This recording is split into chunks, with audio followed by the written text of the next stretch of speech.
Hello and welcome to this IMM Surgery course.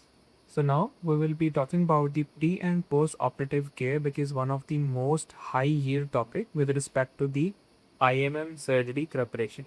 So in this course, I will be discussing basic principles of the surgery in the form of a PPT diagram, and I will explain the answers with respect to the principles of the general surgery. So the very first MCQ states that a 45-year-old man is first day post-op after anterior resection for rectal carcinoma. Now the patient has severe central abdominal pain with dyspnea. His abdomen is soft but tender. Now the epidural which was inserted before the surgery has failed.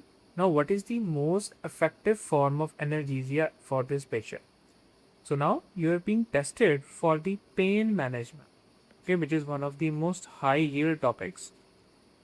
Now, would you be giving a 4-hourly intramuscular morphine, ECA, which is the patient controlled analgesia, intravenous paracetamol, parectal diclofenac, or intravenous oxycodone hydrochloride? So the answer to this question is the patient controlled analgesia.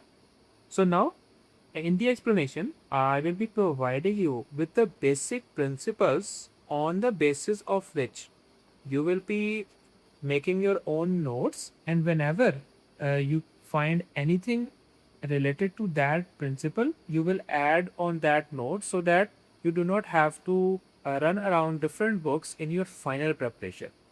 Okay, so our principle is that the epidural analgesia is the standard, is the gold standard after major abdominal surgery for pain control. But when it fails, then patient controlled analgesia is the best alternative. Now, what are the advantages that why we actually use this? Now, it will provide a continuous opioid infusion, and the patient will have lesser and lesser episodes of pain. Now, this is one of the advantage. Number second, adequate pain control after surgery is going to reduce the pulmonary complications of atelectasis and pneumonia. Now, let's talk about the other options.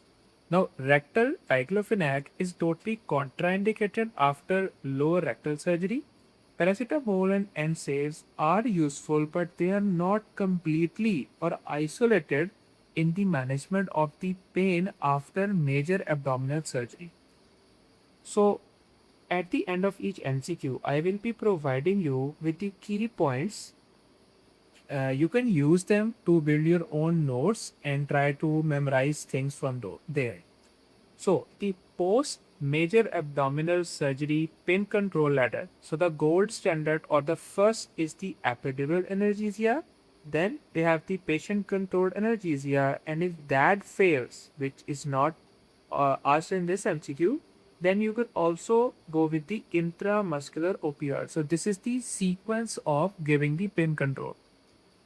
Now, patient-controlled analgesia provides a continuous background and patient-controlled boluses with fewer back-through pain episodes.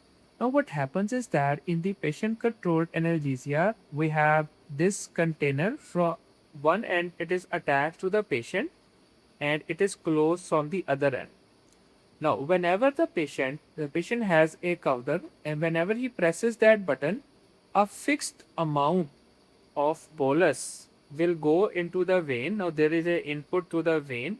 Now once the patient has pressed, for example they pressed at point A, then till point B there will be complete absence of the transfusion or movement of the opioid into the veins, because there is a preset mechanism in the patient controlled analgesia that how many times the patient presses it. Unless this time, which is predefined, passes, there will be no bolus that will go into the patient. So this is one of the safety features of the patient controlled analgesia.